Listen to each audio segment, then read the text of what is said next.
What if I told you that every sleepless night you've spent worrying about what others think? Every moment you felt small in the face of someone else's power? Every time you've compromised your truth to avoid conflict?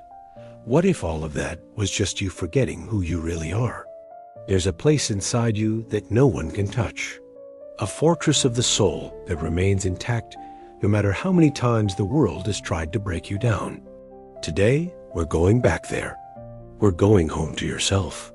If this resonates, hit that like button and subscribe, because by the end of this video, you'll become a different person.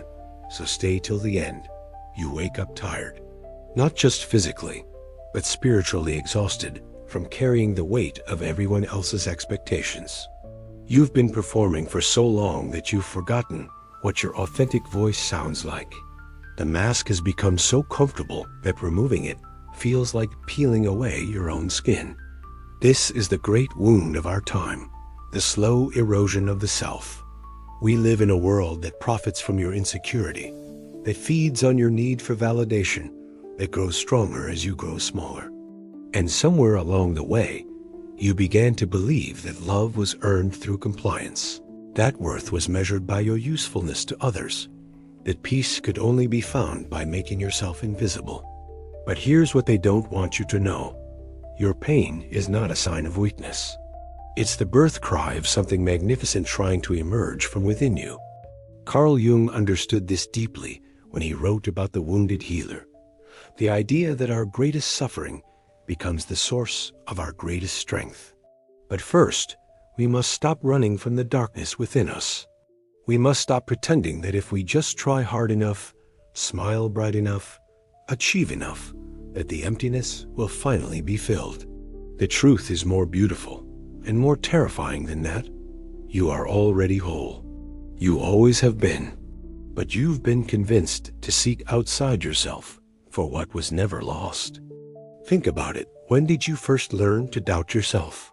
When did you first give your power away? It probably wasn't a dramatic moment. It was likely a series of small betrayals of the self. A parent who loved you conditionally. A teacher who crushed your creative spirit. A friend who made you feel like you weren't enough. Each time, a piece of your sovereignty was handed over to someone else. Machiavelli understood power better than perhaps anyone who ever lived. But his greatest insight wasn't about controlling others. It was about the absolute necessity of controlling yourself. Everyone sees what you appear to be, he wrote. Few experience what you really are. The tragedy is that most of us have forgotten what we really are. We've become so identified with our appearance, our performance, our social mask, that we've lost touch with the unbreakable core within. You've been walking through life as if you're made of glass, fragile and transparent, constantly afraid of being shattered. But you're not made of glass. You're made of something far more resilient, something that has survived every storm, every disappointment, every betrayal. You're made of the same stuff as stars, the same consciousness that moves mountains and heals wounds and creates beauty from chaos. The pain you feel isn't evidence of your brokenness. It's evidence that you're alive, that you're human, that you still have the capacity to feel deeply in a world that tries to numb us into submission. Your sensitivity isn't a liability. It's a superpower wrapped in velvet. But to access this power, you must first acknowledge the depth of your exhaustion. You must admit that the way you've been living, constantly adapting, constantly performing, constantly trying to be what others need you to be, is killing something sacred inside you. This is your dark night of the soul. Jung called it the shadow work, the necessary descent into the parts of ourselves we've been taught to reject. But what if your shadow isn't something to be conquered? What if it's something to be integrated, honored, even loved? From the moment you drew your first breath, the world began teaching you how to be small. Not intentionally, perhaps, but systematically. The message was clear. Your value depends on your compliance. Your love depends on your performance. Your worth depends on your utility to others. This is what Jung called the collective unconscious, the shared pool of inherited beliefs and patterns that shape how we see ourselves and the world. But within this vast ocean of conditioning lies something more insidious, the learned helplessness that convinces us we are powerless to change our circumstances. Nietzsche saw this clearly when he spoke of the slave morality, the way we're taught to find virtue in our submission, nobility in our suffering, righteousness in our self-denial. We're taught that humility means making ourselves smaller, that kindness means ignoring our own needs, that love means accepting treatment that slowly erodes our sense of self. But what if true humility is actually knowing your worth so deeply that you don't need to prove it to anyone? What if real kindness begins with being kind to yourself? What if authentic love starts with loving yourself so completely that you can only accept treatment that honors who you really are? The conditioning runs deeper than you might imagine. It's in the way you apologize for taking up space. It's in the way you automatically say yes when your soul is screaming no. It's in the way you've learned to read every room, predict every mood, anticipate every need except your own. You've become a master of emotional shapeshifting, a chameleon of the spirit, changing colors to match whatever environment you find yourself in. But in the process, you've forgotten your true colors entirely. You've become so good at being what others need that you've lost touch with what you need. This is the great illusion of our time, that we can find ourselves by losing ourselves in others. That we can feel whole by making others happy. That we can feel powerful by making ourselves indispensable. But Machiavelli knew better. He understood that real power comes not from being needed, but from being complete within yourself. The world has taught you that your emotions are inconvenient, that your boundaries are selfish, that your authenticity is too much. But these are lies designed to keep you manageable, predictable, controllable. Your emotions are information. Your boundaries are protection. Your authenticity is liberation. Consider how exhausting it is to constantly monitor yourself, to edit your words, suppress your reactions, manage your facial expressions, modulate your energy to match what others can handle. You've become a master of self-surveillance, a prison guard of your own soul. And for what? For the illusion of safety? For the promise of acceptance? For the hope that if you just try hard enough, you'll finally be enough. But enough for whom? And by whose standards? And why have you given them the authority to determine your worth? Jung spoke of individuation, the process of becoming who you truly are, rather than who you've been told to be. But this process requires a radical act of rebellion against everything you've been taught about yourself. It requires you to stop seeking permission to exist, to stop apologizing for your humanity, to stop making yourself smaller so others can feel bigger. The truth is, you've been hypnotized. Hypnotized into believing that your worth is negotiable, that your peace is dependent on external circumstances, that your power belongs to anyone but you. But hypnosis can be broken. Conditioning can be undone. The cage you've been living in was never locked. You just forgot how to see the door.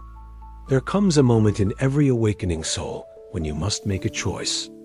Continue living for the approval of others, or begin the sacred journey back to yourself. This is not a comfortable choice. It requires something that our hyper-connected world has taught us to fear: solitude. But solitude is not isolation. Isolation is being cut off from love. Solitude is being so full of love for yourself that you don't need to seek it desperately in places where it cannot be found. It's the difference between being alone because you're rejected and being alone because you're selective. Machiavelli understood that true power requires the ability to withdraw your energy when necessary. It is better to be feared than loved, he wrote. Not because fear is preferable to love, but because fear comes from respecting someone's boundaries, while love without respect becomes manipulation. You must learn to become unavailable to the things that diminish you, unavailable to the conversations that drain your spirit, unavailable to the relationships that exist only when you're giving and disappear when you need support, unavailable to the roles that require you to betray yourself to maintain them. This is perhaps the most radical act in our attention-hungry world. The decision to protect your energy as if your life depends on it, because it does. Your energy is your life force, your creative power, your ability to love and dream and create. When you give it away indiscriminately, you're not being generous, you're being self-destructive. Jung called this process holding the tension, the ability to sit with discomfort, rather than immediately seeking relief through external validation or distraction. When you stop filling every moment of silence with noise, every moment of aloneness with company, every moment of boredom with stimulation, something magical begins to happen. You start to hear yourself again. In the silence, you remember what you actually think, not what you think you should think. You remember what you actually feel, not what others need you to feel. You remember what you actually want, not what others want for you. This remembering is not comfortable. It's earth-shattering. It's the difference between existing and living. Nietzsche spoke of the eternal recurrence, the idea that if you had to live your exact life over and over again for eternity, would you choose it? Most of us would say no, not because our lives are objectively terrible, but because we're not really living them. We're performing them, enduring them, getting through them. But what if you could live your life so authentically, so aligned with your deepest truth, that you would choose it again and again? What if you could love yourself so completely that external validation became irrelevant? What if you could trust yourself so deeply that others' opinions lost their power to shake you? This is the gift of conscious withdrawal. It breaks the addiction to external validation and forces you to develop an internal compass. When you stop looking outside yourself for confirmation that you're valuable, worthy, lovable, you start to discover that these qualities were never outside to begin with. They were always within, waiting patiently for you to come home.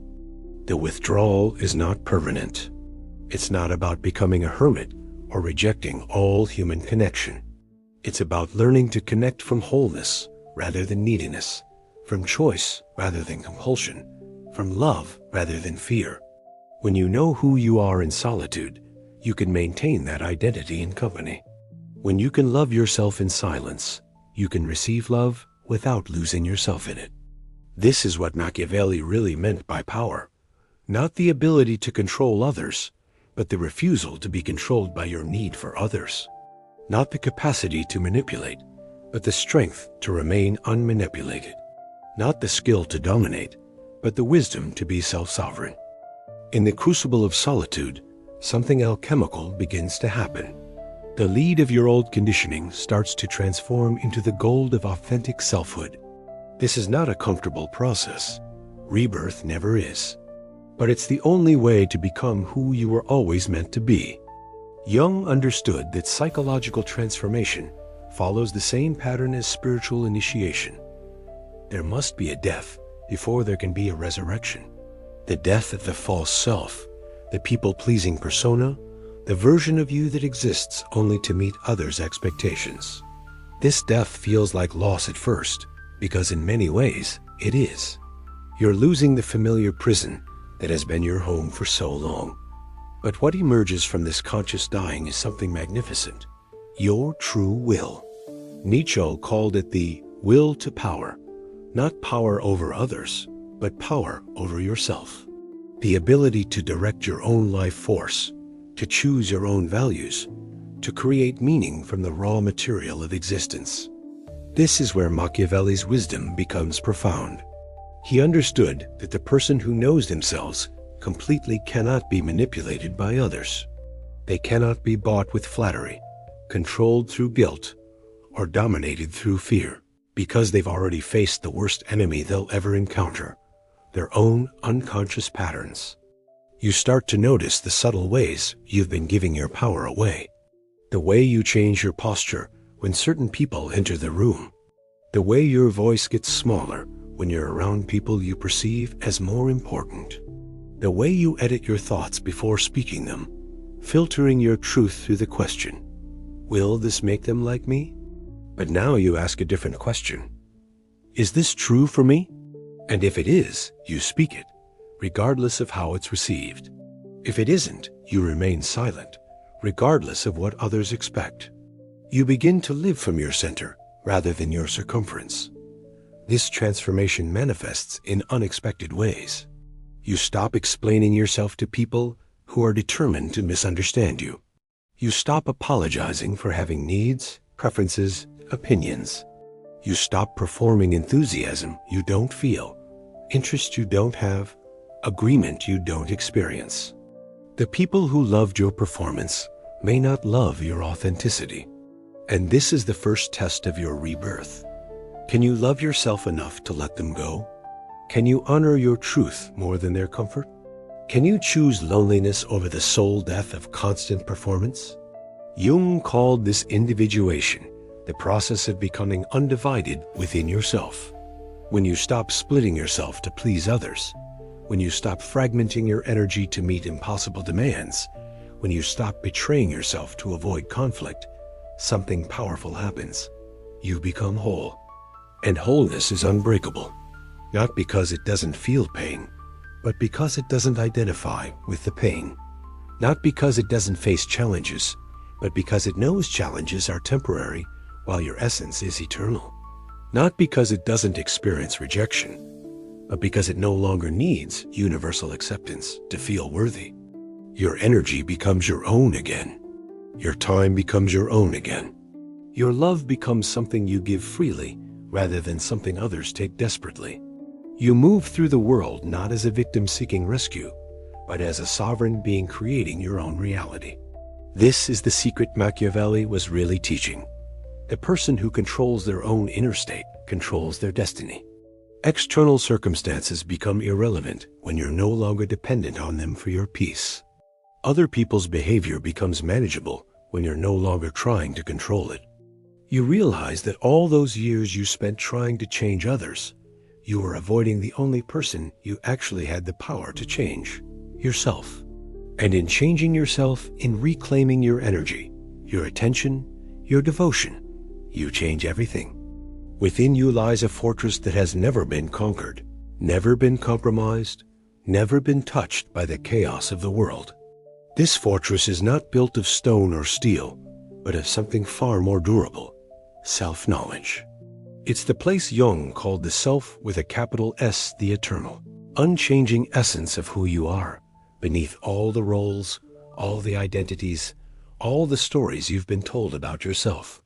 Machiavelli wrote that a prince must be like both the lion and the fox, strong enough to fight off wolves, clever enough to avoid traps. But the fortress within you requires neither violence nor cunning. It requires only recognition. Recognition that you are not your circumstances. You are not your past. You are not other people's opinions of you. You are not even your own thoughts and emotions. You are the awareness that observes all of these things, and that awareness is unbreakable. This is perhaps the most liberating realization you can have. Nothing that happens to you defines you unless you allow it to. Every rejection is just someone revealing their limitations, not yours. Every criticism is just someone projecting their own inner wounds onto you. Every attempt to control you is just someone demonstrating their own inner chaos. When you understand this, truly understand it, you stop taking things personally. Not because you've become cold or disconnected, but because you've become so connected to your own truth that others' distortions no longer have the power to confuse you. You begin to see manipulation for what it is. Someone else's desperate attempt to feel powerful by making you feel powerless. You begin to see guilt trips for what they are. Someone else's inability to ask directly for what they need. You begin to see emotional vampirism for what it is. Someone else's refusal to take responsibility for their own inner state. And here's what's remarkable. When you stop participating in these dynamics, they lose their power completely. When you stop defending yourself against accusations that aren't true, the accusations lose their sting. When you stop explaining yourself to people who are determined to misunderstand you, their misunderstanding becomes irrelevant. When you stop trying to prove your worth to people who don't recognize it, Their blindness becomes their problem, not yours. Nietzsche called this the eternal return to the self, the ongoing practice of coming back to your own center, your own values, your own truth, regardless of the external storm. It's not a destination, but a discipline. Not a one-time achievement, but a daily choice. You start to move through the world differently. Your presence becomes calm but powerful, soft but unshakable. You speak less, but every word carries weight. You love more deeply, but attach less desperately. You engage more fully, but invest more wisely. People notice the change immediately, though they can't always name it. Some are drawn to your newfound groundedness. Others are threatened by it, because your refusal to participate in their drama forces them to confront their own inner chaos. Let them be threatened. Their discomfort is not your responsibility. The fortress within you is not a place of hiding, it's a place of power. From this place, you can engage with the world without being consumed by it. You can love without losing yourself. You can give without being emptied. You can care without being destroyed by caring. This is true invincibility, not the inability to be hurt, but the refusal to be broken by the hurt. Not the absence of fear, but the willingness to act with integrity despite the fear. Not the elimination of challenges, but the unshakable knowing that you are larger than any challenge you'll ever face. The final stage of this journey is not a destination, but a way of being. It's the integration of everything you've learned about yourself, everything you've reclaimed, everything you've remembered about your true nature. Jung called this the union of opposites, the ability to hold both your light and your shadow, both your strength and your vulnerability, both your independence and your need for connection. You are no longer trying to be perfect. You're trying to be real. You're no longer trying to be invulnerable.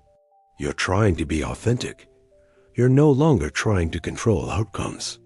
You're trying to trust the process of your own becoming. This integration looks like loving yourself on the bad days as much as the good ones. It looks like speaking your truth, even when your voice shakes. It looks like setting boundaries that feel mean, but are actually kind. It looks like choosing solitude over superficial connection, authenticity over acceptance, growth over comfort. You realize that every person who ever tried to break you was actually serving your evolution. Every situation that felt impossible was actually strengthening your resilience. Every moment of pain was actually preparing you for this moment of power. Not because the pain was good, but because you are alchemical, you can transform anything into wisdom. Machiavelli's ultimate lesson was not about gaining power over others, but about the futility of trying to control anything outside yourself. The only true control is self-control. The only real power is self-power. The only lasting peace is self-peace. When you understand this, really understand it, you stop being a victim of circumstances and start being a creator of experience. You stop waiting for the world to change and start changing your relationship to the world. You stop seeking external validation and start validating yourself. This doesn't mean you become isolated or cold. It means you become discerning. You choose your relationships consciously rather than desperately. You give your energy intentionally rather than compulsively. You love from overflow rather than need. The people who remain in your life after this transformation are the ones who can love the real you, not just the performed you. The situations that remain are the ones that honor your authentic expression, not just your functional utility. The activities that remain are the ones that feed your soul, not just your ego. You've learned the secret that every wise person throughout history has discovered. You cannot be broken because you are not fragile. You cannot be controlled because you are not controllable. You cannot be stopped because you are not stoppable. These things were never true about you. They were just stories you believed because you forgot who you really are. Now you remember. Now you know. Now you are free to live as the magnificent, unbreakable, sovereign being you have always been. The fortress within you stands strong, not because it's defended against the world, but because it knows it is the world consciousness itself, wearing the temporary costume of your human form. So I leave you with this question, not to answer immediately, but to carry with you like a seed that will grow in the fertile soil of your solitude. If you knew with absolute certainty that nothing and nobody could ever truly break you, control you, or stop you, how would you live differently starting today? The answer to that question is not just a thought, it's a choice. It's an invitation. It's the beginning of the rest of your life. You are unbreakable.